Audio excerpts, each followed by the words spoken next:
Okay, good evening, everyone. If you're watching this live, and if you're not watching live, hello, welcome. Good evening, good afternoon, good morning, whatever time you're watching it. Thank you for joining us for our Up Network Stepping Up to Headship webinar, which is all about headship and how we can support more and more fantastic leaders within our community becoming head teachers. It's an absolute pleasure to be with you. My name is Ben Hobbis, and I am the founder of the Step Up Network. And we are, for those of you who are not aware, we are a network, social enterprise, not-for-profit for developing leaders in education. So we used to have the tagline of aspiring new leaders in education, but we know everyone sort of develops at different rates and different pathways. So we're sort of here for people as and when they need us. So even though some of you may have heard of us and know what we do, I'm going to give you just a general brief overview as to who we are and what we do. So I'm just going to share the screen so that you can see our PowerPoint. Okay.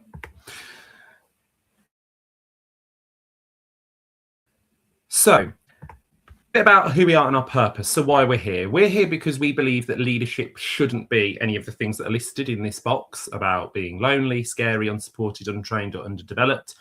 And we also know that educational leadership isn't as diverse as it should be and reflects our student bodies and our communities and our country as a whole. And we also recognise there are many people who don't have the opportunity to step up or eventually step down because of a lack of balance. And we believe that it shouldn't be this way. So we're here to empower those newest leaders in nations through connection, collaboration, and support. And we do that through a number of ways. We obviously do it through our values of connect, empower, and impact, and we'll talk about those more in a moment, but also through our offer, so through our events, our membership, which is currently being developed, and we'll share more of that shortly, our networking groups, programs, and resources. Now, it is important to note that we're a volunteer-led organisation. We do have freelancers who work with us every now and again, but the majority of our work is facilitated by volunteers, including all of the fantastic speakers, panelists tonight, their time to help educators thrive and not just survive. Okay. Now, we also are very strong, as well as being very united by our purpose, we're also very committed to our vision. And our vision is ultimately to enable educators, so not just teachers, because we realise that not everyone in education is a teacher, to step up and lead to build a flexible, inclusive and diverse education system. And we recognise that we're one of a number of organisations that are working on that. In terms of what we are, very briefly went through that with the purpose pyramid, but we provide networking opportunities, face-to-face events, membership, and a supportive community. But on the back of that, we also do a lot of advocacy, campaigning, and do that through our virtual events like tonight, and also our bursary fund as well. In terms of what we stand for, our three values, as I mentioned, are all about connection, empowerment, and impact. And we hope tonight that you're going to be connected with head teachers and organisations supporting heads. If you've not heard the wonderful people you're going to see on here, all the wonderful organisations that feature, we know that we can act as a bit of a signpost so you can go and find out more about those organisations. We hope you're empowered through the storytelling, the shared experiences and the collaboration tonight, and that makes an impact on you and maybe impacts your thinking towards headship, because we know the majority of people who are watching this webinar are probably people thinking about headship or are new to headship. Bit of our impact. This is the slide that changes a lot. So it's not about the numbers. I think it's very much about those quotes you can see on the screen, which is all about, you know, the empowerment and the impact that has enabled our community to make the step ups that they wish to make. So a bit about tonight's event then.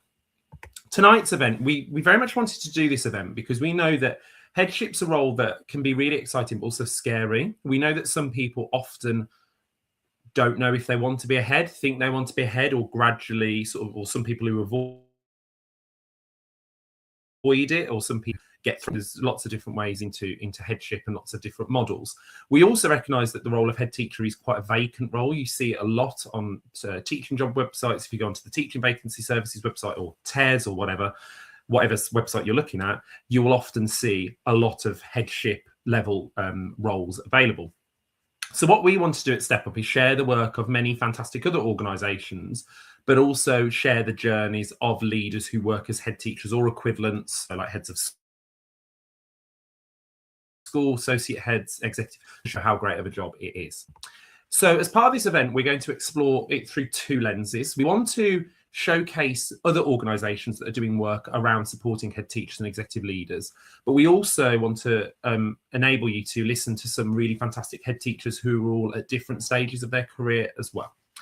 So tonight's event wouldn't have been possible without the support and work of the Institute of Leadership. So the Institute of Leadership are not a body in the education sector. They are a general body. And they have been very generous to us that they have been sponsoring our work this year and sponsored this webinar tonight. In terms of our contributors for the event, we've got some fantastic people, all of whom you can see on pictures on the screen now, and we'll introduce them as they appear on the panels. We're going to have two panels tonight. The first panel is going to focus on the life of a head teacher, and we're going to do a bit of Q&A. And panel two is going to be more about supporting, empowering head teachers, more from an employer's lens. So if you're a MAT leader, if you're a governor, a trustee, or in a local authority, or whatever role you're in. Whilst we have prepared some questions, we would love for you to put in the comment section of the YouTube video any questions you have to our panelists, and we'll try and get through as many of them as possible. So please do make sure you get those comments in fast. Likewise, if you're watching this back, please do get in touch with us, and if there's anyone you need us to connect you with, so any of the people that are here tonight or any of the organisations that are here tonight, please do get in touch and we will gladly connect you. So we're ahead of time, but I think that's a good thing, so we can have more time to listen to our fantastic panelists. So we're going to bring in our first panel. So our first panel is about the life of a head teacher. Now, we've purposely curated this panel so that we've got a range of different phases and backgrounds, but also a range of different experiences. So we've got a person on here who is new to headship. We've got a person who retired, and then people who've got different experiences and different levels of headship. So we've purposely curated it so that you can ask those questions and be really honest and really open about what you want to find. So what I'm going to do is bring on our first four panelists. So we've got Chrissy, Moomin, Kate, and Shahista. And so we'll bring them on, and I'm going to let them introduce themselves. So I'm just going to bring them all in. Good evening, everyone, and thank you for joining us. It's an absolute pleasure to have you here as part of this panel. Pleasure to be here. So what I'm going to do first is go around. I'll go around in the order on the screen.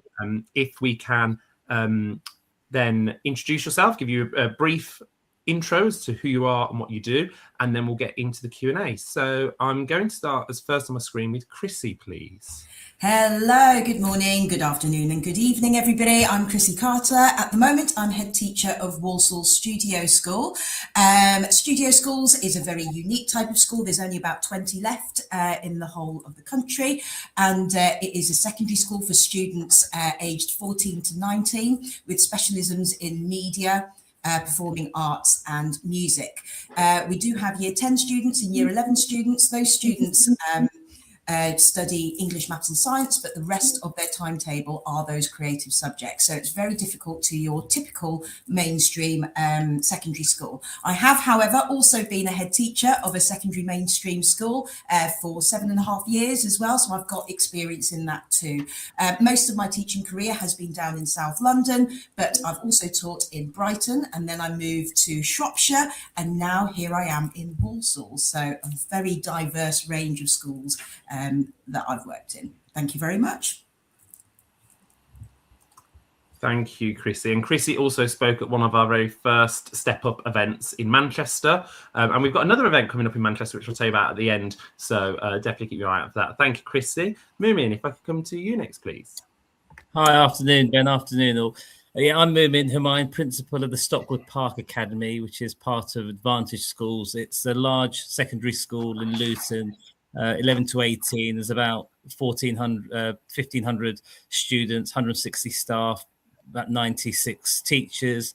I took up the post in January 2020. That year was a little hazy, I think, for all of us, and I'm not just talking about lockdown. I did Google. I think I'm not Google. I looked at the DFE site. I think I'm one of about 40 head teachers from my background, so British, Bangladeshi background. And what I would say, headship wasn't really my goal in life, but gosh, it's addictive. Thanks, Moomin. Thank you very much. Shahista, if we can go to you next. Hi, everyone. I'm Shahista. I'm a newly appointed primary head teacher. I work at Regent's Park Community Primary School in Birmingham, which is a 2-form entry. So we have about 400 pupils from nursery all the way to year 6. Before stepping into this role, I was a senior leader for quite a while, mainly working around safeguarding, inclusion, attendance, and behaviour. And I'd say I'm very much in that early phase of headship.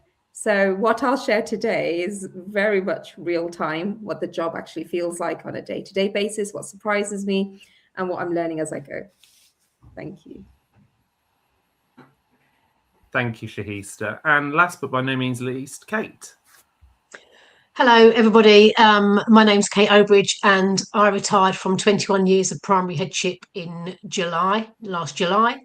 That was across a number of schools, inner London, outer London, suburbs, and then we moved out to rural Kent. So I worked in headship in the market town, and also then became executive head, so had a couple of rural village schools. So a really vast experience. Exactly what Moomin said. I didn't set out to be a head. I set out to be a good primary school teacher. And once you start, you can't. It's like Pringles. Once you start, you can't stop. But I've enjoyed every single minute, and I still do school support mainly with schools that I know. I'm a school governor locally, and I do also work with Ofsted because schools are schools, and I don't think I can ever really retire from it altogether. Thanks, Kate. And Kate also was one of our Step Up Face-to-Face event speakers in our first event in London. So it's great to have people here for the first time, but also people who know us, and we know that's the same with the audience. So thank you for your introductions and sort of giving us an overview of your careers today. And it's lovely to see that range. So my first question we're going to put to you is, we know that if I asked you the question, what's the day in the life of a head teacher like? Your first answer would probably say that every day is different and every day is varied. So my first question is linked to that, but more so because I think from what I know about people who signed up for this event, a lot of people are deputy heads or assistant heads or other senior leadership roles and are thinking about taking that step, or is that step the right step for them in the future? So my first question to all of you, and because you'll all have different perspective of this, is how does the role teacher equivalent, like head of school, principal, how does that differ to other SLT roles like being deputy head or an assistant head? I'll come to Shahista first, because you're the person who's probably made the most recent transition from senior leader to head teacher. So what would you say, Shahista? I think I think you touched upon this really well. It's how unpredictable the day is. That was probably the biggest thing for me. As a head teacher, I start off the morning with a clear plan, and within 10 minutes, I'm dealing with something completely different. And usually 10 things might come my way. Could have a subject access request. There's a concern about a parent, got an upset colleague in school, someone's not feeling well, a child might not be feeling well. So I'm constantly switching gears. Compared to my deputy headship role, I've got to say it's really demanding.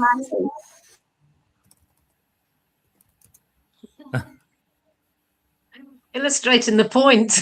It's like day in the life. Sorry, I've just got someone trying to burst into the office. Bless them for the right reasons. So that's just an example. That was not staged. So for me, when I was a deputy head teacher, there was a lot of protection. I didn't realize how much my head teacher and the leaders before me would really protect my time as a DSL. And I was able to do all those things. But now, as a head teacher, I have to protect my leaders' time and energies and make sure that everyone is calibrated. So as we say, get your ducks in a row. So it's actually, having that extra layer of responsibility, and it doesn't really ever switch off, unless you switch off your phone at night and don't look at your emails. Yeah, it's really interesting. Yeah, like you said, prime example there where everyone wants a bit of you. Obviously, you're talking from a primary perspective. So even though obviously schools are schools, as Kate said, but Mumin, how would that translate to a secondary context? Would you would agree, or does it differ slightly? Sorry, in terms of. Sorry, I'm just handing over to Mumin now, based on what you said, Shahista, as in that I totally agree with everything you said there. So that looking at that in a secondary context, is that the same, or how does it slightly differ? Yeah, I think the move from senior leadership, being an assistant head or a deputy head, often, even when I talk to new colleagues, everyone wants to talk about strategy. Like, I think you imagine being around the table and kind of discussing these grand plans about shaping and moving things forward. And I kind of say to the team, 90% of our job is operational, and the operation is the strategy. Like, if you get those kind of the day-to-day things right, and I'm talking about, greeting children at the gate, talking about how you interact with parents, get those kind of things. So sometimes maybe the image that I had before as a senior leader was like, it must be like, and I don't want to play down the joy of the job, but there's a level of it being mundane. Like, it is chaotic, but it's every day it is chaotic, so that becomes the norm, and it's managing that on a day-to-day basis and just making sure that an organization as a whole is organized. And it is wildly exciting, but a lot of it is making sure some basic things are done and done really well. So there's a few simple ingredients that you need to make sure you're doing really well. Whereas as an assistant head, sometimes you might be in charge of a project, but that project is an aspect of a school. Whereas the burden, the privilege of headship is kind of everything. And you kind of see everything from above, and you see how all the parts of this jigsaw interact. And you're the person who's having to kind of make sure like things are just flowing in the right direction. The analogy I draw is the temperature in a room. So, when it's too hot, you turn it down. When it's too cold, you turn it up. And as the principal, I think we have this luxury role of just knowing when to, because we have that the power or the role to just turn things up or dial things down, and knowing when to do it. And that takes a while to learn, because once you're in an organization, it takes a while to adjust to like the culture, and then you're kind of reshaping that culture. And it's about dialing things up and down to get the perfect spot, because we know like things flourish at the perfect temperature. Yeah, that's great. Thanks, Mumin. And I suppose, like you said, that big difference between being a senior leader versus the head teacher is that those multiple projects and multiple areas and aspects going on at the same time. And I suppose, Chrissy, I'm going to come to you next, because like you said in your intro, you've applied that sort of to very different school concepts. Being the Midlands myself, Shropshire and Walsall are two very different places in a way, and compared to South London. So how have you found that sort of through doing your various leadership roles and serving those different communities? What would you say in terms of is the main thing for people to consider when looking at headship? I think, first of all, you need to be absolutely sure that you want to be a head teacher and realise that the responsibility lies with you. The buck stops with you. And that is a huge pressure for a person. And I don't think you quite get it until you actually sit in that head teacher's chair. And all of a sudden you're like, wow, okay, every decision that is made in this school, the buck stops with me. It's my responsibility. If anything goes wrong, that's on me. So I need to make sure that every procedure, every policy, everything is absolutely right. And the thing is, how you are and how you present yourself in school will determine how the staff are. It will determine how the students are. So if you're in a bad mood and the staff know about it, you will have a bad day on that day. It's like they can sense it even through the walls. And I think that is probably one of the most challenging things. Even if you are dying inside, and you are feeling the pressure, the second you walk out through that door, it is right, okay, come on guys, we can do this. And you have to be positive, and you have to encourage your senior leaders to also have that positive can-do attitude, because it just takes one or two people to not have that, or they start getting involved with any gossip or drama within the staff team, and that can really, really derail the school. So you need to be able to understand that how you present and what your mood is going to be like will literally affect the whole school. So if that's being a head teacher in a school, you know, my first school had 1,300 students, it will affect the staff and the students of that big school. At the moment, I teach in a studio school. There's far fewer students. Maximum, we will only ever have 350. So of course, it's a smaller staff group. And when it's a smaller school, everybody feels everything even more. So I can only assume that it's similar to a primary school, for example. Like any little decision that you make will be amplified even more.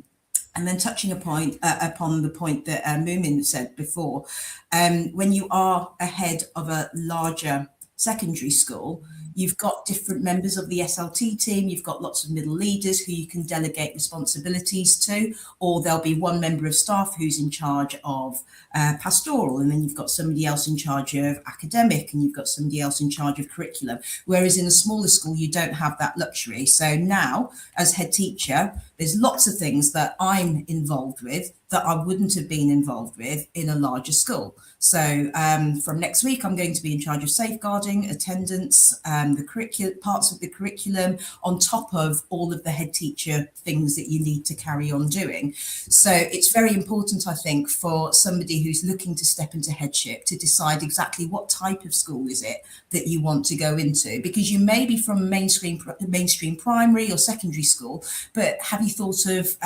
alternative provisions? Have you thought of a studio school? Have you thought of a SEND school, for example?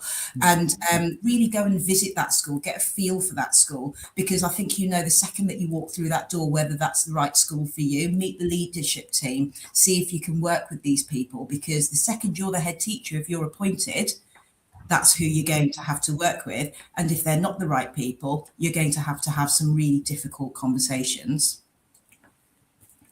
That's great. Thank you, Chrissy. So many brilliant points there. And Kate, then coming to you finally, because obviously I know you said you've served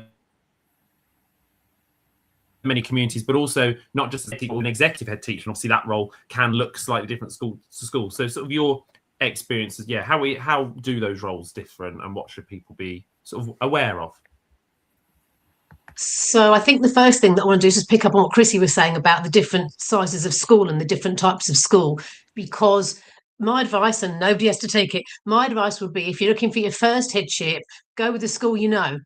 If you're an assistant deputy head of a 2-form entry primary, look for another 2-form entry primary, because you know how that works and you know how those systems will work, because they are different in 1-form entry and they're really different in village schools. And I did work with a person once that, when I be a head, I really want to be head of a village school that never worked in a village school before. And although you might think, there's only a few teachers, only a few children, oh my goodness, it's so difficult. Every headship is difficult, which is why I would suggest go with what you know to start with, so that you're already familiar with something. The other thing that I think is interesting, and I've reflected on this quite a lot, having done the job for such a long time, I can recognise how fish I was when I started, and how you grow into it, just like you do when you're a teacher.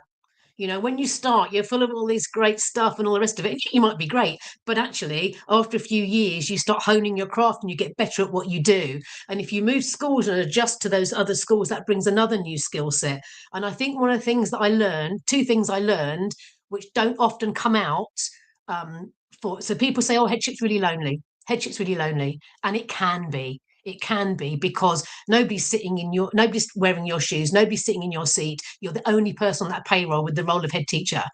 But it doesn't have to be, because there'll be a head teacher down the road doing the same thing in the same community. There'll be people in your little cluster group. There'll be people in your MAT or your local authority that you can connect with. There'll be people you did your MPQ with, and all those sort of people who you can ring up and go, oh my God, this awful thing's just happened. I've made a right mess here. What am I going to do? And they go, don't worry, I did that before. It's fine.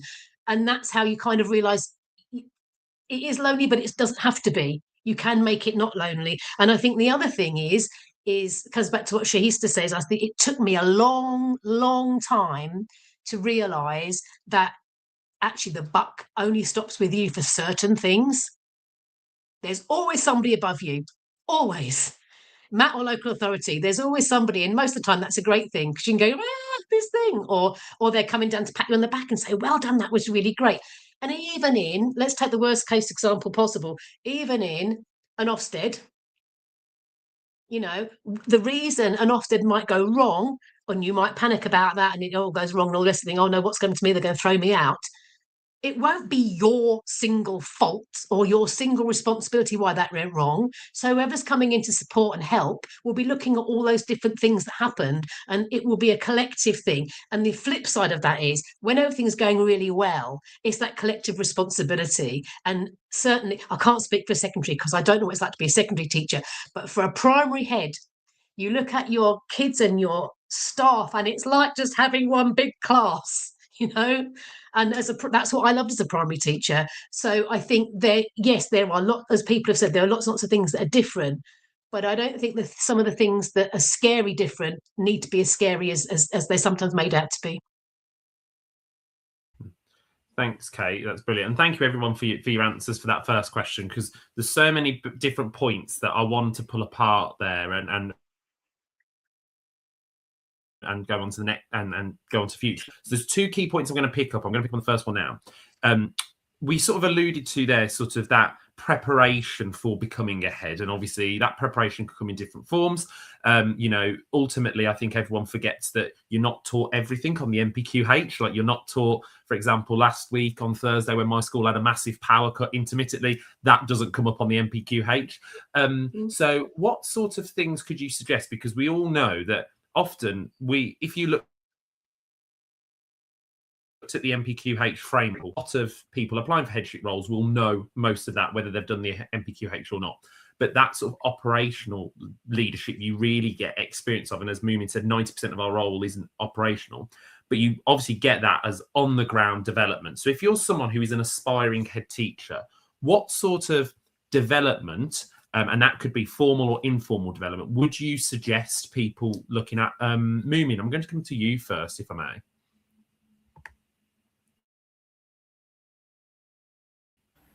Yes. So I think when I was appointed, I'd had experience of lots of the areas. So whether it's pastoral, curriculum, safeguarding, I'd done a lot of those roles. But actually, the biggest difference is kind of the emotional aspect of dealing with in the role. So actually, like I can read a book and learn how to do processes, but actually the challenge of having multiple things being thrown at you at the same time, and how do you emotionally regulate and manage that?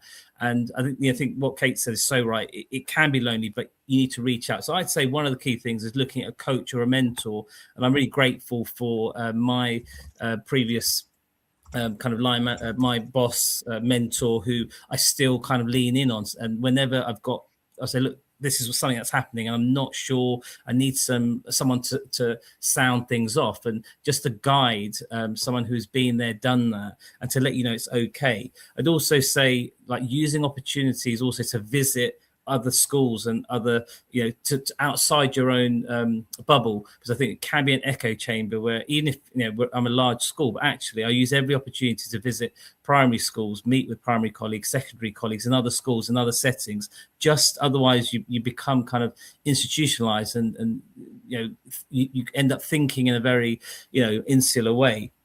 And I'd also say just be patient. I think sometimes there's a hunger to kind of climb. And I often speak to colleagues who are like, oh, I'm looking to apply to be a head teacher. And I was like, yeah, but you're still an ECT, so you've got some time to go. And it's just saying, look, there's no rush. And I think you become, and my own view is that you are a much more effective leader when you've got the experience of working with lots of people in different contexts that have put you in difficult positions, and you've got that. Whereas if you've not had that experience, you don't have anything to fall back on. So many of the challenges that I have, I was like, okay, I've been in similar positions many times, so I can lean back on that memory or that experience, or I can lean in on colleagues. So I would say to hone your craft. So coach, mentor, visiting other schools where you can, and then just learning to hone your craft. And I still teach, and I'm still developing everything I do. So we're never at a stage that we're done learning. That's great. Thanks, Moomin. Fantastic. Kate, if I can come to you next, because I know now, particularly post-retire, as you're now in retirement phase, you're supporting a lot of head teachers or other school leaders yourself. So what sort of things would you suggest in terms of that sort of? Well, you can tell I'm retired because I'm not sitting in an office like the other poor three people. I'm in my lovely garden room. So the things that I have dragged every single one of my deputy heads and heads of school through kicking and screaming, whether they've liked it or not, is everything to do with finance and everything to do with HR.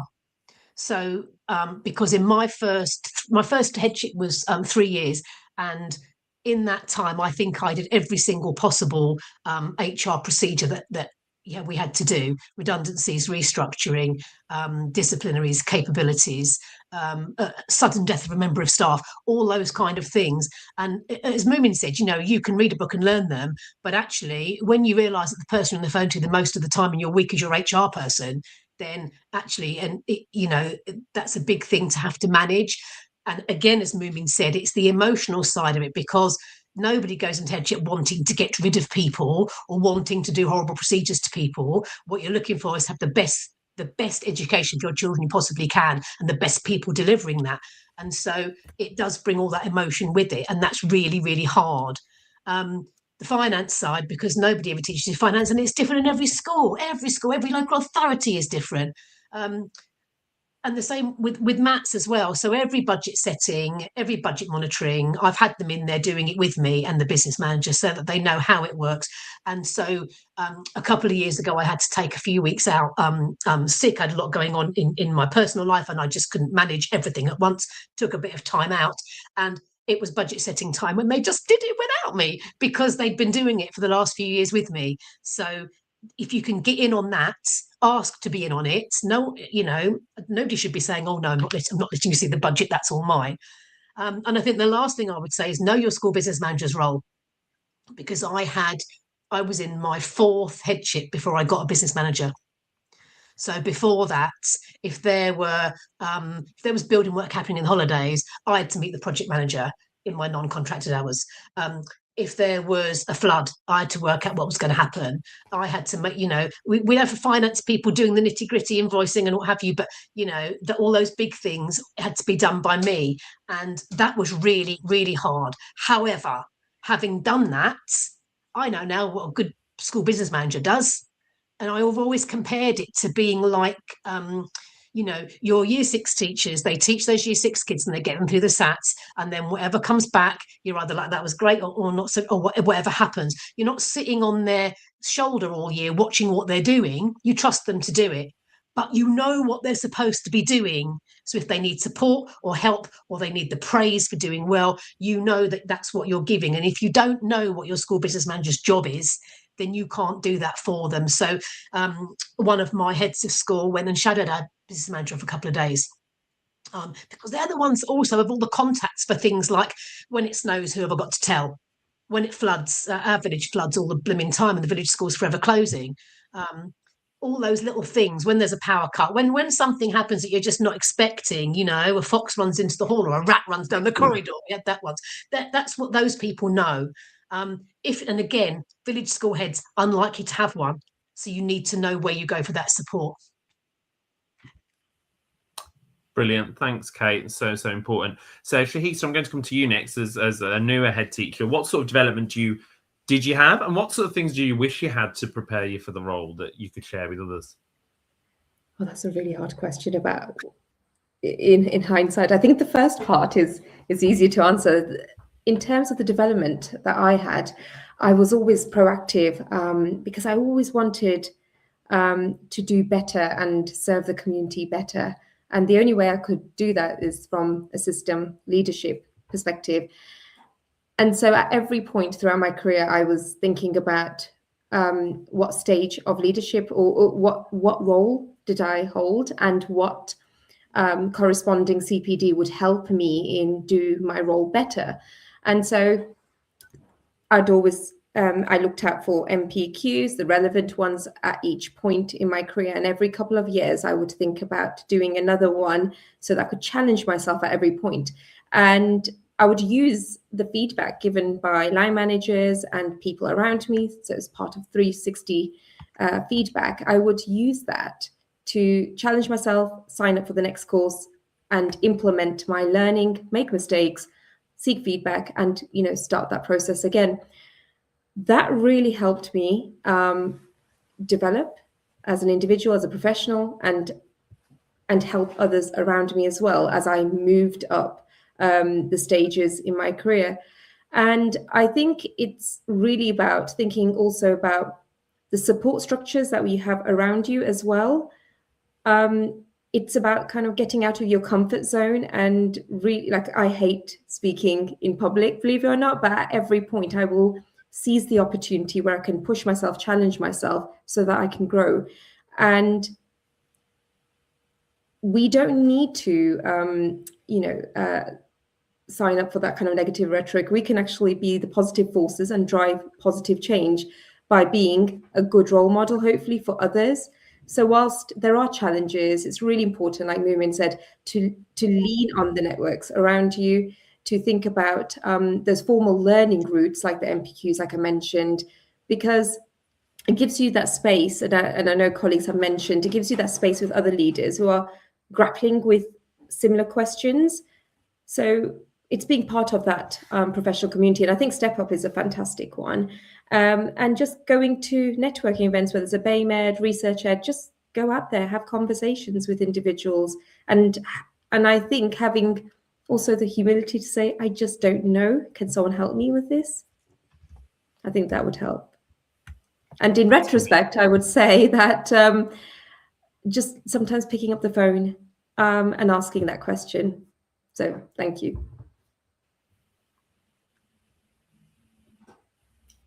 That's great, Shisa. Thank you so much. And thank you, as you said, for being that role model, and the public speaking tonight. It's great to have you here. So thank you for role modeling that to others as well. And last but by no means least, Chrissy, what sort of development would you suggest aspiring head teachers to look at? I'm going to say look into supervision. I'm really passionate about mental health and well-being, and I wish it was something that I knew more about right at the beginning of my first headship.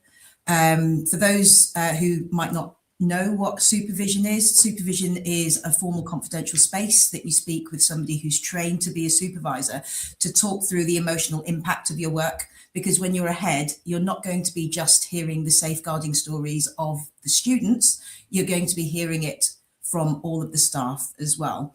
And some staff that I've worked with, you would never, ever realise on the surface that they were going through some of the most horrific things at home, whether that be domestic violence, whether that be cancer treatments, whether their child has been self-harming. Like literally, I have heard so many different stories. And over time, that can have a real impact on you, because you're dealing with everything to do with the students. And in a large secondary school in particular, you could be dealing with 30, 40 different safeguarding cases every single day, or knowing about it every single day. And then on top of that, you've got goodness knows how many staff who are coming to you with problems. And you have to make some really, really tough decisions sometimes as to whether you're going to grant a leave of absence, whether you're not going to be able to do it. And then you have to deliver that message to the member of staff if it's not what they want. And that can take its toll on you. So for me, make sure that if it's not coaching that you've got, that you get some supervision and education support. Do some great supervision work there. We use them as a school at the moment, and it's something that I would recommend for all safeguarding teams in schools as well. So I think for me, that would be the biggest development point. Thanks, Chrissy. And I suppose it's that linking on what everyone said there, the different types of development. Actually, a supervisor is great. Sometimes you need a coach, sometimes you might need a mentor, sometimes you guide, to actually being really attuned to what development you need. So thank you for that. I can't believe we've been talking for so long, and it's coming up to final question time soon. One of the things I wanted to pick out, the other key theme I picked out from our initial sort of question, was that one of those main differences between moving from a senior leadership role and being a senior leader, where you often look after an area or a group of areas of the school, versus looking after a whole school, is that management of people is very different. As an assistant head or a deputy head, you might line manage a few, like a group of people, but a little bit of a wider group. Whereas head teacher, I often see in my own school, my classroom is right by the head teacher's office. The amount of people in and out, want a piece of the head teacher. It's obviously and it'd be different from school to school. Like Kate said, if you're a village head where you might only have 4 teachers versus, say, a secondary head where you've got 1,300 students, actually the number of staff you manage is different. And I suppose one of the key things is you go from the person often leading on those projects to leading the people that lead those areas. So one tip for empowering leaders to lead, so sort of getting that sense of trust so that you don't have someone knocking on your door every 5 minutes. You don't feel like you have to micromanage people, but you still need your finger in the pie, but not fully in the pie, if you like. What would be sort of one tip you would share with other people becoming head teachers to manage that? Because ultimately we know if you're trying to do everything, that'll just lead to burnout and things like that, but you still need to know a certain amount. So please, what would you say is your biggest tip in terms of empowering the people you lead? Did you refer to me then, because it cut out? Oh yeah, sorry, Chrissy. Yeah, you first. Yeah. Yeah. Okay. Yeah, that's great. I would say you need to be comfortable not knowing absolutely everything. And what you want to do, especially in the recruitment process, is recruit people who are either very skilled at that area that you need them to be, and you learn from them, or they have that willingness to go and research and find out everything about whatever area it is that they're going to be leading on. And then you can learn alongside them as well. So for me, get comfortable not knowing absolutely everything. And the analogy I would use is I'm the conductor of an orchestra. I don't need to learn how to play a violin or know how to play a violin, but I know enough to be able to say, right, okay, louder here, softer here, staccato here, pizzicato, whatever it may be. So be comfortable that you aren't going to know every single technical term, for example, when it comes to finance or HR. But the thing is, you know enough about it to be able to move the school forward and be able to identify which people have the knowledge to be able to help you achieve whatever goal it is. And going back to what Kate was saying before, for me, the same thing, HR and finance, you know, when we went into teacher training, you don't really get to learn about those areas. I was very, very lucky for one of my deputy headships in particular, where my head teacher would put me in situations that I wasn't comfortable with, particularly with HR, and I learnt on the job, and I always knew that he was there to support me. Now, he didn't hold my hand throughout the whole entire process. He would let me make mistakes within reason, and that is just how I learnt. So I think an important thing being head is be comfortable with not knowing absolutely everything, but know enough so that you can drive the school forward. That's great, Chrissy. Thank you. And I loved your musical teacher analogy background there of the orchestra. I think it's a really great analogy there. Thanks, Chrissy. Moomin, if I come to you next, what would be your key tip to empowering others to lead? Oh, sorry, I think you're muted. I often say to my team, behind every kind of bang average head teacher, you've got an amazing PA, business manager, and VPs, and everyone else. So really making sure you are surrounded with people that are knowledgeable. And if they're not, making sure you're directing them to the support. So you've got that, because you can't hold all the information. The other kind of key reflection for me, and this is a chair of governors in my previous role spoke to me, you are interrupted a lot, you know, students and staff all the time, and it's really frustrating. And this chair of governors said to me, Moomin, these staff and these students, they're not interruptions of your work, they're the purpose of it.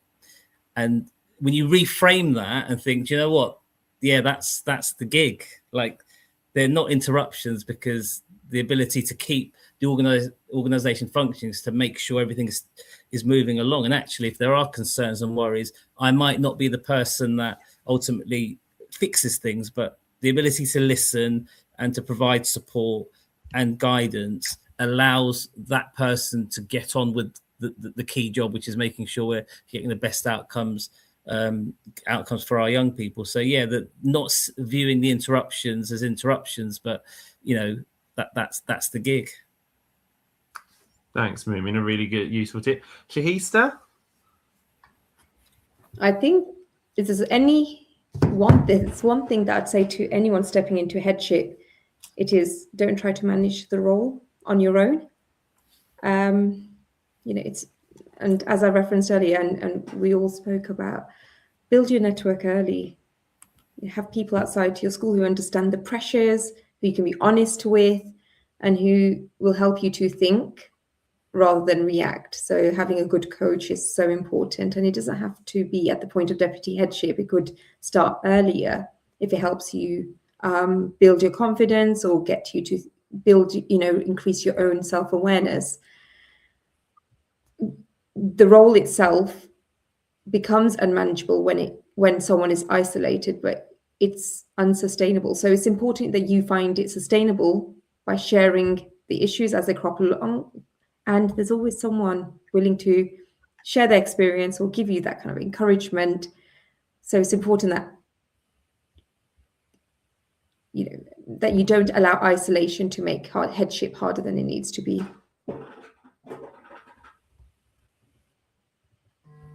That's great. Thank you. And Kate?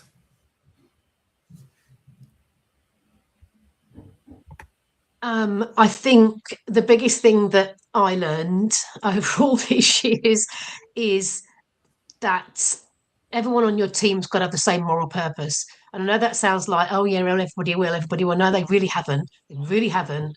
And the people that don't share your moral purpose or aren't prepared to sign up to it, that's where there's going to be issues. If everyone's wanting to get to the same place, then you can let go of that control, which is what I think happens with a lot of toxic heads that we hear about, or maybe know, or maybe worked for, is that they want that control and they want everything has to be what they say. If you let it, and it's hard because if it all goes wrong, it'll come back on you. But if you let people go and trust them with their ideas and things they want to do, support them if it goes wrong and help them get over that. And if it goes right, then they're going to be on to the next thing. The other thing I think is working out the difference between a maverick and a saboteur on your staff, because I've never wanted a team full of yes men, never, or yes women, yes people, because that's just me going, that's me in my echo chamber going, oh, we all great, aren't I? Fantastic. And they'll go, oh, yes, you are, kid, that's fabulous. And that's not reality. So I'm quite happy to have a couple of mavericks on my team that are going to go, oh, I might do it this way. Oh, I think she said this, but I'm going to try that. Let's do it like this. What if she says that, But it's really difficult sometimes to see the difference between someone that's got the same moral purpose as you, but a different approach, as to somebody actually doesn't like what you're doing, doesn't share your moral purpose, and is going to try and sabotage you. So it's important to work out the difference between those. And I think the last thing really is that heads don't always get it right. We're just as infallible as the next person. And I used to find on every one of my staffs, because I used to do this as a class teacher with children, I would find a couple of staff who were my benchmark. And if I said, right, we're going to do this thing, and Debbie and Natalie went, ooh, I knew I'd got it wrong. Whereas if I went, we're going to do this thing, and most people went, but Debbie and Natalie went, oh yeah, that'd be all right, I'd got it right. The sort of benchmark people, so you can measure, how you've approached something with the staff, because that they're sort of that line for you. But it's about trusting your staff. And I think if you know that they're all got that same moral purpose as you don't have to like them all, you don't have to admire them all, but you're all going in the same direction, and that is far more likely to work. Yeah, that's great. I can't believe we've already got to time for our panel. I was going to ask you one more question, so I think I might email you this question, because I'm going to do a follow-up blog. I've written everything down that everyone said, so if you're watching back, or if people have not been able to make tonight, I'm going to put all your tips and tricks into blog posts. The question I was going to ask, so just have a think, is what would be your one tip for someone who is contemplating headship? So just put that and see if, I know we've shared lots of tips and tricks tonight, but anything, and feel free to jot it down. Thank you so much for joining us. As I know, lots of you have got school backgrounds, so you're still at school. So thank you so much for joining us and sharing your wisdom. It's been a great panel. I know we could have probably spent an hour or two just on the life of a head teacher.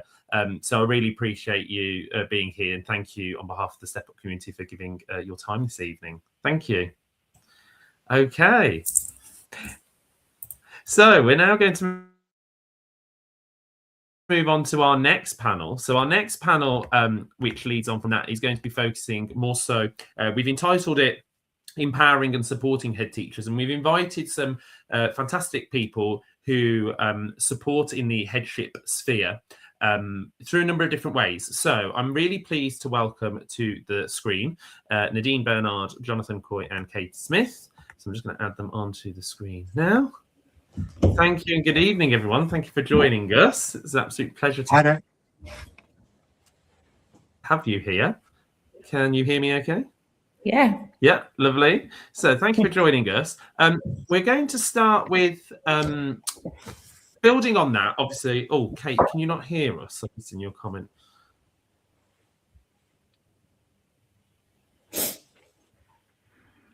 Oh, I don't know whether, Kate, you might want to try coming out and coming back in, if that works. Fingers crossed. Okay, so what I think we'll do is I'll just message Kate with a sound.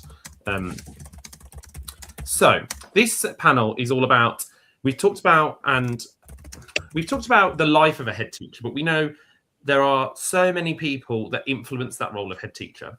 We also know there are so many organizations that influence that role of head teacher. And we know that there's a lot of things that head teachers need to be successful that they don't necessarily get. And that's sort of why we've invited some of the organizations represented tonight to be part of it. So I'm just going to, we move on, get you to introduce yourselves so that people understand that lens of why you and your organization are here tonight. So Nadine, I'm going to introduce you because Nadine is also a head teacher, a serving head teacher, but you do some really interesting work around that, including being an author. And I've got your book here to look to everyone, if the blurred screen allows it to come in, Your Leadership Matters. It's a fantastic read, and I'd really recommend it to anyone, not just people thinking about becoming head teacher, but at any stage of leadership. So Nadine, please shout our listeners and watchers. All right, evening. Thanks for inviting me here, Ben. It's a pleasure. So my name is Nadine Bernard. I am a serving head teacher. I've been in headship for over 10 years. I have served as head in a 1 formentary, in a 4 formentary school. So I've seen both versions of that. I'm a primary head teacher serving in Brixton, currently in Brixton. And I'm also the founder and CEO of an organisation called Aspiring Heads, where we support aspiring Black leaders into leadership positions. And yes, and I'm also the author, as you mentioned, of Your Leadership Matters.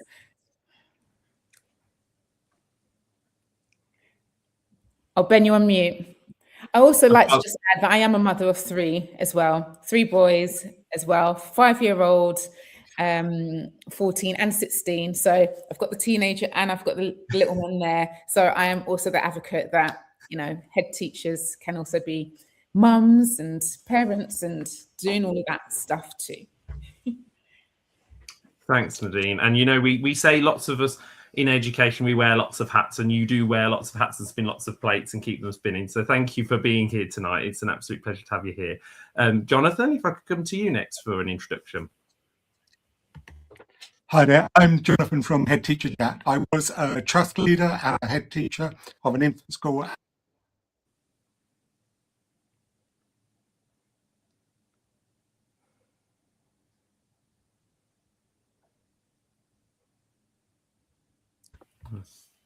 Oh, I think Jonathan may have frozen. We're having lovely tech issues tonight. It wouldn't be a virtual event without tech issues, of course. What I'll do is, Kate, if I could come to you for an introduction, and then hopefully Jonathan will come back in in that time. So thank you for going out and come back in. I'm glad that we've got the sound working. So Kate, please introduce yourself. What did I miss? Hi Nadine, hi Jonathan, hi Ben. Yes, nice to see you all. I'm Kate. I am the network leader for Heads Up for Head Teachers. Like Nadine, I'm a mama too. I've got 2 daughters, and I am a former head teacher, albeit I describe myself as an accidental head teacher, so I'm sure we get into that a bit later. And I spend my days supporting head teachers up and down the UK, coaching, leading programs for them, and bringing people together to talk about the things that head teachers will not talk to their chairs of governors about, their trust leaders about, their CEOs, and sadly sometimes even the people at home. So my work is around supporting the emotional health and well-being of school leaders. That's great. And Kate is also an author, because I've also got Kate's book here, co-authored with James Pope. Brilliant. I've lost the sound again, but I'm so pleased to see that you're showing our book. Yeah, I'm afraid, Ben, I can't hear you. But sound will come. Thank you for sharing. Hopefully the sound will come back for Kate. You're welcome. Oh, Jonathan has just re-entered. Jonathan, sorry, we lost you there. I know, wait. Wait, Jonathan, he's plugging our book, so yeah. hold tight. No, I was just showing Kate's book, which also is another great read, and I love that because I love, Kate, the fact that you've got both the networking side of what Heads Up for HTs do, and sort of that real clarity, but also the piece as well, which is brilliant. So yeah, so thanks, Kate. Yeah, Jonathan, apologies about the issues. Thank you for rejoining us. Would you like to take two, so to speak? Yeah, I haven't got a book to plug. I mean, I need to get a book. Yeah, so I'm Jonathan from Headteacher Chat. I was a trust leader head teacher of an infant school and a primary school, and we set up Headteacher Chat to support as many head teachers out there as possible. So the network is growing all the time. It's very similar to Kate's network and things. We're trying to connect people together and trying to make it easier in the role, so you can go and talk to other head teachers who are far more experienced than what I was, and they can join in a conversation on our community platform. We also do conferences and resources. You've probably seen our planners, which are coming out next week. So all those sort of things. So I've got a planner. There you go. I can sell the planners. I haven't given you one, Ben. I need to send you one. That's to say, there are lots of products and things that you offer on your website, so we'll make sure to put the link in when this gets uploaded to YouTube as well. So thank you for introducing yourselves. As I said, this panel, obviously we've just heard about very much the life of head teachers and sort of covered lots of different things then, but this panel was very much about that supporting and empowering head teachers, probably from that employee's perspective, if you are a prospective head teacher thinking about going into a headship role, but also thinking about if you're a governor or a MAT leader or a HR person in education. Actually, what should good support look like for head teachers? If I'm someone who wants to be a head teacher, yes, I can look at what development I'm going to get and sort of the school I'm going to get. But as we said, and it was referenced in that first panel about that sort of emotional impact and the toll it takes of being, the person not only responsible for that organisation, but often, the person whose name's on the sign or pictures in a prospectus, and you're constantly sort of being watched, so to speak. So what sort of things do you think those people appointing head teachers, but also those people looking for headship, what sort of does a good support mechanism look like? Nadine, if I can come to you first. Yeah, so in terms of what support should be offered, I think the environment itself, and in terms of the culture of the organisation, I think is really important, and that is really propelled and created by the people within it. So in terms of thinking psychological safety, what does that look like? Is there room for people to challenge, to make mistakes, to learn, to be appreciated, to be acknowledged, to be seen? What does that, are they being intentional with ensuring that it's an inclusive environment, that there's a great sense of belonging? And how are they learning about the people that they are serving and supporting? Because people need to be, head teachers need to be seen for who they are, need to be celebrated for what they bring. And also, yes, of course, challenged. But again, it's how they are challenged. What does that look like? Is there enough listening to understand, and being proactive with understanding what that day-to-day is feeling like, looking like in their current context and so forth. And no one wants to be working in an environment where you feel constantly judged or even undermined. You want to, I know for me, having autonomy, I appreciate that there's lots of different styles of trust and governance and so forth.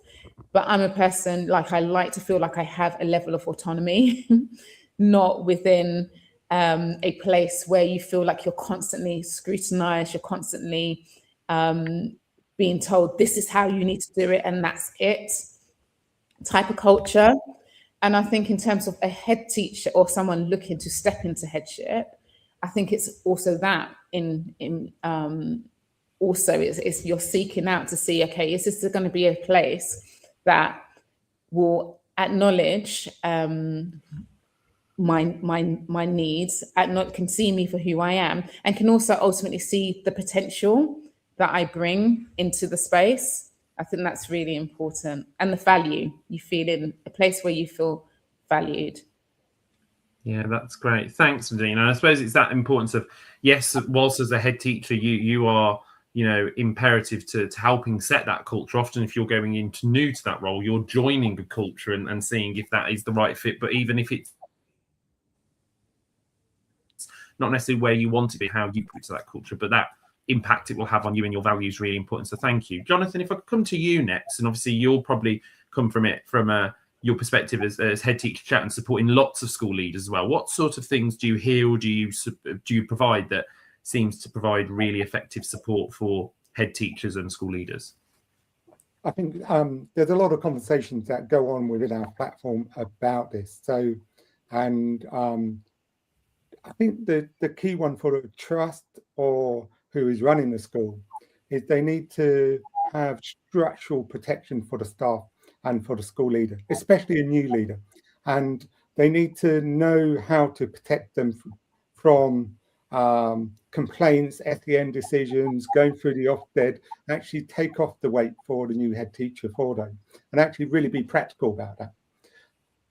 The other thing that we promote quite a lot is actually a workload checking and audit the head teachers and the school leaders' workload often. So once a year, actually find out how much work they're doing, what things can be changed, what things can be adapted from that trust level, from the governor's level and things like that.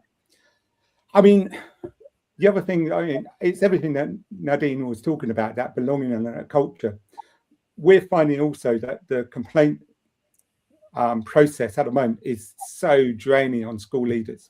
It's actually, they're getting so many more complaints because it's written on AI. They go through and they have to nominate. So for any school, you need to know actually how is the trust or the governing bodies protecting the school leaders from doing those complaints? Is there clear systems? Is there clear training? Is there clear support for them? So, and then going back to the first panel is actually supervision, coaching is essential to any new teacher, head teacher in school. They need to have a structure where they can go and talk to people and discuss what they are doing in school. You can do it with our platform. You can come and do that. There's some coaches on there that you can come and talk to at any time and things like that. But when supporting a new head teacher or new to a role head teacher, I think some of those are key points that we need to really address. Thanks, Jonathan. Really great points there. And Kate, if I may come to you now, because I know I saw you nodded along there, because I know you provide quite similar things, but also I think what's referenced in the book that comes across really well is the stories of head teachers who have been in situations in which not had that support and therefore haven't felt successful or have left not just headship but education in general. So what sort of would you say is and from your work through Heads Up for HTs, what sort of does that effective support look like? Yeah, what should it look like? I think what we understand from what Jonathan's saying, what Nadine is saying, and what your guests were saying earlier is that there is a lack of intentional emotional support for head teachers. So you step into this role as a head teacher, having never been a head teacher before, yet the minute that you step in, everybody expects you to behave and lead like a head teacher, but you don't know what you don't know. So actually, a lot of the conversations that we have with folks in the network isn't around the operational or the strategic challenges of headship. Of course, there are many. However, we talk about the emotional load that comes with headship. We talk about the decision fatigue that comes with headship. We talk about the isolation, which I know Kate talked about earlier, the loneliness. We talk a lot about imposter syndrome as well, so a lot of what we're talking about isn't strategic or operational, but it's more about the narratives that head teachers tell themselves about what leadership should be, and how to combat some of the negativity that is out there around what headship should look like and feel like. Because as we all know, it paints a really gloomy picture, and we wonder why we have got a recruitment problem. We wonder why head teachers are leaving in droves. And we understand those challenges, but the system doesn't support the emotional weight that comes with headship.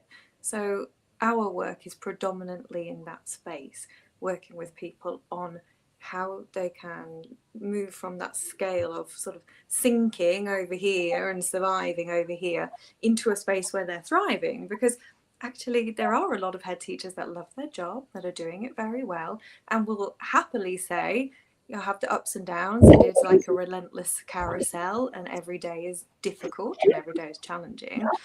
But I think MATs and governors need to have the strategies themselves to support the head teachers in the role in terms of their emotional well-being. Head teachers don't need more CPD. They don't need more Ofsted training. They don't need curriculum. They're good, competent, compelling leaders already. They need emotional support. The job is tough. Yeah, thanks, Kate. Really, really great point there. And I think one of the points that I want to pick up on is how you mentioned there the role through that it comes across as a really negative role. Like, some people can feel embarrassed to admit, I want to be a head teacher, and people are, why do you want to do that for? Like, you sure? Like, and that leads really well into my next question, which is, we know that's a rhetoric, and we know that there's that sort of message within the system and sort of outside the system, and especially with external pressures, with things like, as Jonathan said, complaints and AI or other things.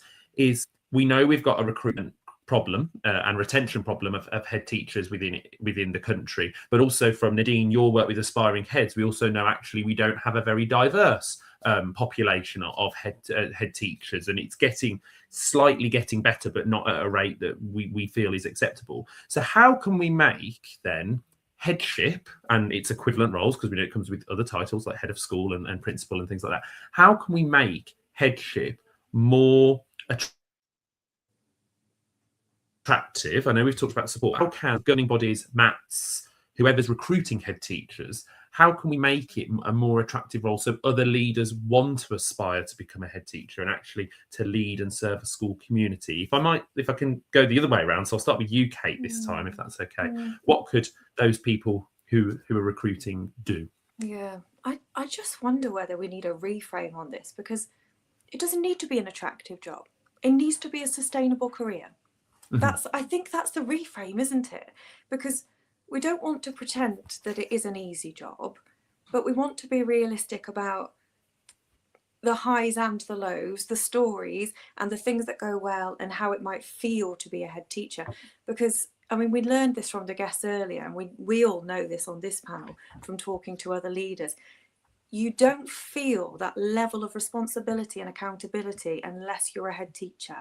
If you've been a Senko, a deputy assistant head teacher, fabulous, but you don't feel the same level of accountability. And sometimes that accountability is really high stakes and very often very toxic. So, the reason that people are not stepping into headship, I don't think is because they are lacking any kind of ambition. I actually think they see the cost. If you've got middle leaders and senior leaders that work on your SLT, they see what it looks like to be a head teacher. And I think they're stepping back and going, I'm not sure I want that. You know, I've got daughters, I've got sons, I've got family, I care for my mum, you know, all these things that go on around us. And they're thinking, how the blimmin' heck can I do that and still do these other things that are important to me? So that needs to change. It doesn't need to be an attractive career. Most people that are in education are in it for the right reasons, because they loved teaching at one point or another, and, you know, so on and so forth. So they have their purpose. Just needs to be sustainable. And to make it sustainable, we've got to work at a system level, and it's got to link people together, connect people who are doing this job and talking about the realities of it, you know, what's hard about it, what you struggle with, what challenges you, what hurts you, but also what you enjoy, you know, what are you focusing on that's going well in your school? Because the system as a whole forces us into that space, doesn't it, where what's wrong, what needs improving, your data's shocking, what are you going to do about it? That's not a great space to be in as a human being. So actually the system should help us to focus on what's going well. It doesn't. Therefore, this is why we need peer networks and coaches and supervisors and good people around us to say, okay, well, we can see we've got some things to work on there, but actually what's bringing you joy and how can you amplify that? What's going well in your school and how can we do a bit more of that? How can we support some other people in the system by talking about what's working well for us? Brilliant. I love that, Kate. I love that reframe. Yeah, definitely not an attractive role. Because yeah, I bet there's lots of people who want to be head teachers or can be head teachers, but it's that sort of, yeah, that sustainability element of it that is the thing that's probably holding them back. So thank you for that reframe. That's really important. Jonathan, if I can come to you next, what do you think to I might reframe that question. How are we going to make it a sustainable career for people? And basically, I'm going to echo. Sorry, just related to Kate. You go, I'll stop. Okay. Basically, I'm going to say more or less the same what Kate was saying. It's basically the system at the moment we got for head teachers, school leaders, is not really sustainable for them. And that basically echoes from everything that we have in our communities, is saying that. It's saying, actually, we don't have the sort of like, the capability of is not the issue with the school leaders. It's actually within the system, you got the well-being issue. I mean, I just highlight, if you're in a governor's school, the person who's in charge of your well-being as a head teacher would be the chair of governors. Now, on one side, they're coming in and saying, oh, have a cup of tea and make sure you're okay. On the other side, they're going, okay, you got this in your achievements, okay, now you what are we going to do about it? And it's all echoed in this new Ofsted framework, because basically now we've got to protect school leaders more. It's becoming an interesting system that we're coming into, and actually everything that we hear in the community is actually it's harder for school leaders in this new Ofsted framework. So what things are we doing to protect them? What structures in place? In some trust, it is working really well, and they have got the support in place for the school leaders. They recognise that it is a retention issue. You've got to keep your school leaders and really look after them and treat them well. But we haven't got that countrywide. So I would basically say, echoing what Kate was saying, it's those systems we've got to get in place right, and they're not in place for all school leaders at the moment. Thanks, Jonathan. Thank you. And Nadine. Yeah, so totally agree with everything that's been said.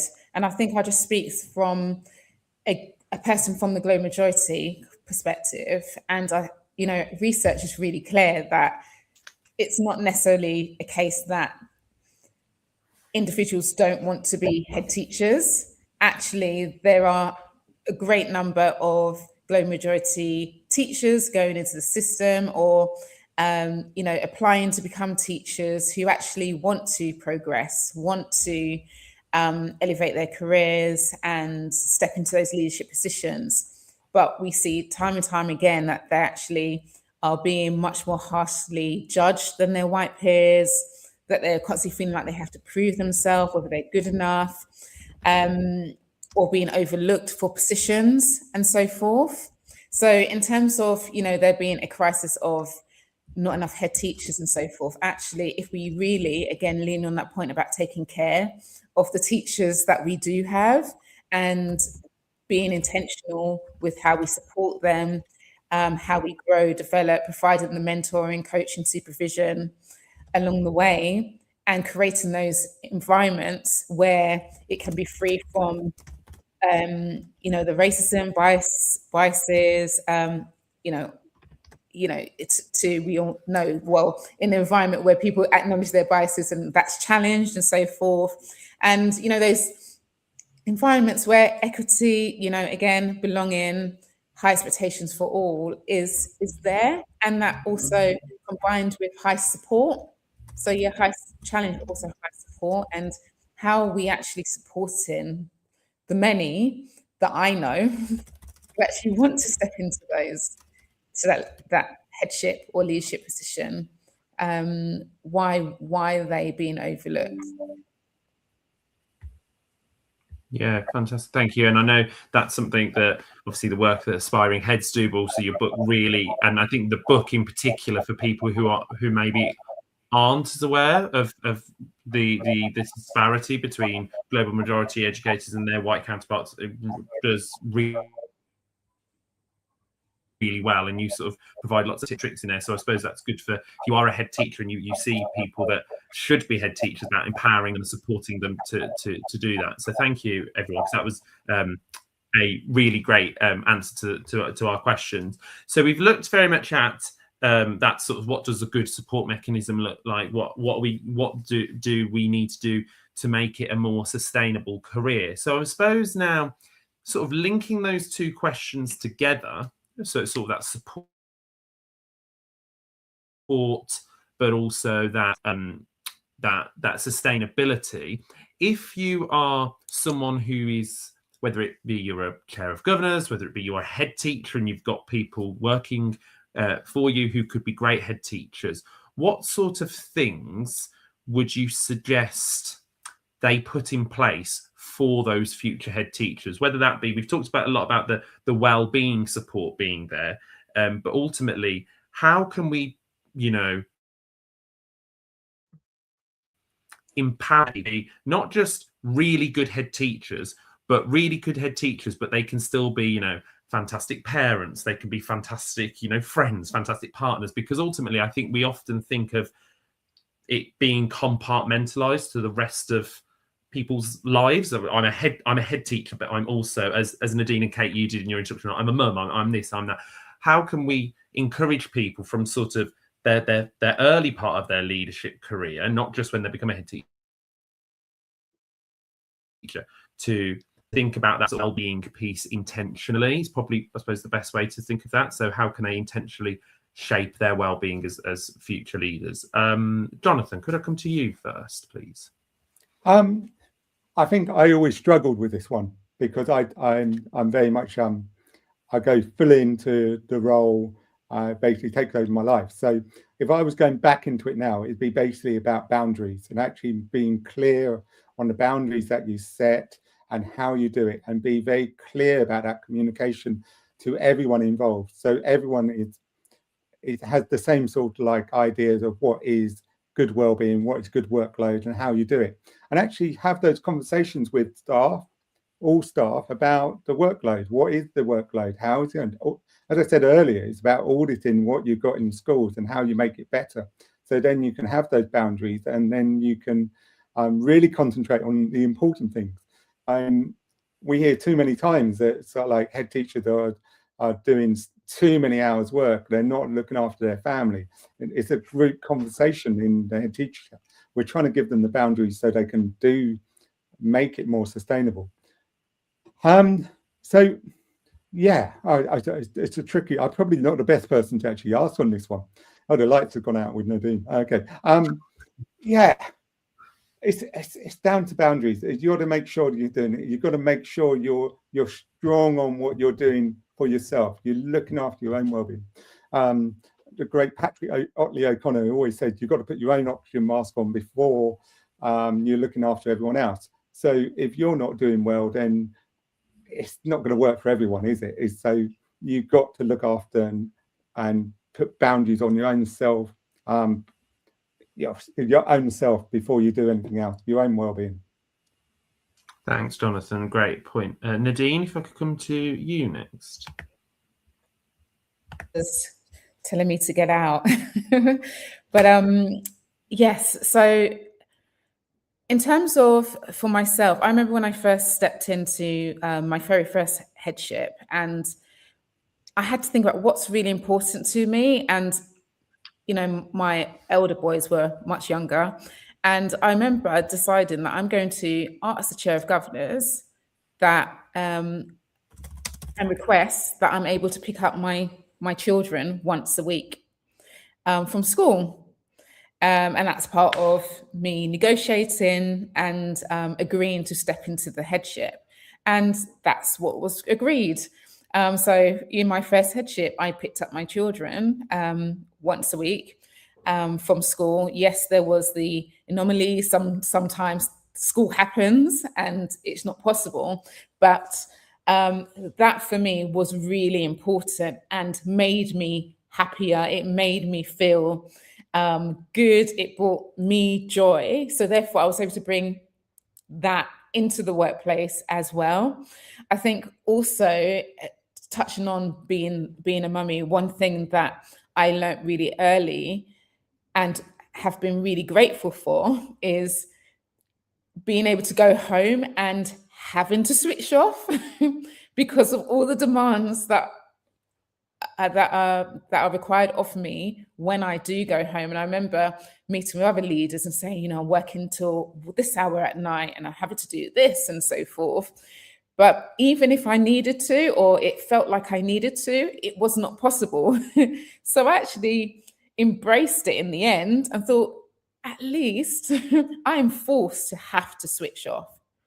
And I think now I am naturally I'm really good at it, so much more. And obviously, if it's safeguard and so forth, I'm very clear that my school, my community, you know, are important, and I need to make sure that I'm fulfilling my duties and so forth. But I'm also balancing that with what is really important and recognizing myself as a human first, and also that, yes, I have the title of head teacher, but I am also Nadine Bernard first.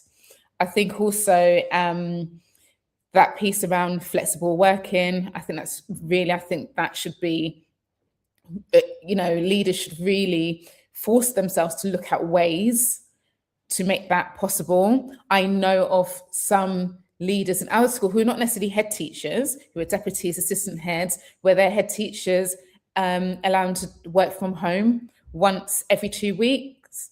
I think, again, it's a really nice model for them. There's also another example left me, but there is, like, for example, being intentional with taking your emails off your phone because it's so tempting when it's on your phone. So I decided, I've actually got it back on my phone, but I decided for a period of time that, again, it goes back to what Jonathan said about boundaries, that actually for a season in my life, I needed to not have my emails on my phone. And so I didn't. And you quickly find out that it's not going to be the worst thing in the world that you did not open that at 9 p.m. at night. Actually, it probably sometimes just ends up disturbing your sleep. Because you're then thinking over it. So again, it's how you protect in your mental space, headspace as well.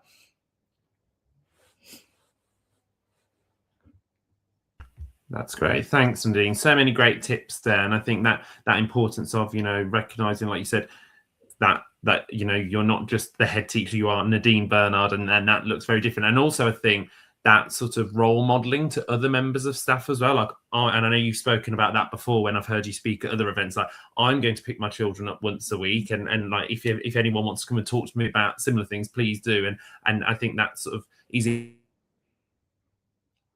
important because oftentimes, like, if especially in the role of head teacher, you feel like, well, I shouldn't do that because can I allow all my staff to do that? Or equally, that sort of sense of judgment that can sometimes come from being the head teacher, like being that person always watch, like, you know, how people say, oh, she's allowed to work home from like once a week, why can't I, and sort of that. So thank you for sharing that and for role modeling that to people as well. And last but by no means least, Kate, what would you say? Thank you. Yeah, I think Nadine and Jonathan have made brilliant points, particularly around boundaries there and setting out what works for you and being prepared to communicate that well to your staff, to your team, to your chairs of governors, to your trust. And that is not always an easy thing to do. To answer the original question, I wonder sometimes whether it's a well-being, is this a well-being issue or is this a capacity issue? Because I think head teachers know what they want to do with their school and they know what's needed, and there is so much that gets in the way that is unnecessary and could be abandoned if we only had the support and the courage to do that.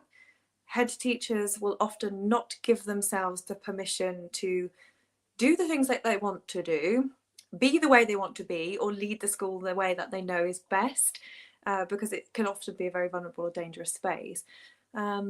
So I do think it's about capacity as well as well-being. And if I was a chair of governors or a CEO or leader in a MAT, I would be saying to the head teacher, what is it that you need with the resources that we've got so that you can thrive in your role? Yeah, it's not a problem to fix, it's a conversation to have, right? You know, if it works for Nadine to pick her children up once or twice a week, that's great. If it works for somebody else to work until 6 o'clock and they're the ones that shuts the school down at 6, then that is fine. If it works to have your emails on your phone, brilliant. If it genuinely serves you, I can't imagine that it would, but hey, you know, it's about recognizing those boundaries, isn't it? And having the CEO or the chair of governors there to support you to do that and encourage you to abandon the things that don't serve you. There's too much that happens in schools that is unnecessary. Headship has got a problem with the structure. Too much, not enough space to do it, not enough space to do those things. And I suppose lastly, if I may, you've got to remember to have an identity beyond headship as well, because I think that really impacts on the way that you show up for leading your school. The job can be consuming, and the more joy you have both in and out of school, the better you will lead your school when you're there. That's great, thank you. And what a fantastic way to finish our panel. Like I said to panel one, we could have spent a whole hour, whole day even looking at a head teacher wellbeing and empowerment. But thank you so much to the three of you, especially with the different technical issues we had at different points during that. Thank you so much. Have a lovely evening and thank you for joining us. I'm going to reshare my screen just to share some key things with those of you watching, just for some updates from Step Up. But I'm sure you'll agree what a fantastic panel that we've had for both sessions, and it's been lovely to hear from a range of different people and perspectives. So I'm just going to share our screen about what's next, because as much as obviously we've discussed lots, we'd love for this for you to take this forward to a call of action. So what could you do? You can check out some of our other events. I know I'm going to write a blog about this webinar, so please do feel free to contact us and write one yourself. And linking to that, we've just launched on the 1st of February our brand newly designed website. We've tried to really concisely reduce down the amount of pages, make it easier to navigate, so please do check it out and check out our social media accounts that you'll see on the screen. And you might want to join us at another event. And we've got quite a few events coming up. Our next event is our Manchester Lead Meet on Saturday. Ticket sales go off sale very, very soon. So if you would like to come and join us in person, please do check out the Eventbrite link. And then a couple of months later, we do have our event in Birmingham as well. Like this, we've got two other webinars. So we've got our International Women's Day webinar on the 8th of March, and then our Empowering Leadership webinar on the 4th of July. We also are trialling two new events, which is our CPD format. These are topics that people have asked for, so difficult conversations and then personal networking. This year we're going to make a big deal out of our birthday celebration events. Our London and our virtual one are in the process of being organised. Our Manchester and Birmingham ones are new announcements, so more details soon. But last but by no means least, thank you so much for joining us. We hope you've really enjoyed tonight. I know I have and got lots out of it. And if you're thinking about head teacher, hopefully becoming a head teacher, sorry, if you're thinking about that, hopefully this webinar has really helped. We will edit down the webinar so you can access the panels more easier and the videos on our YouTube channel. But for now, if you're watching live, thank you so much for joining us and have a lovely evening, and hope to see you at another Step Up event soon.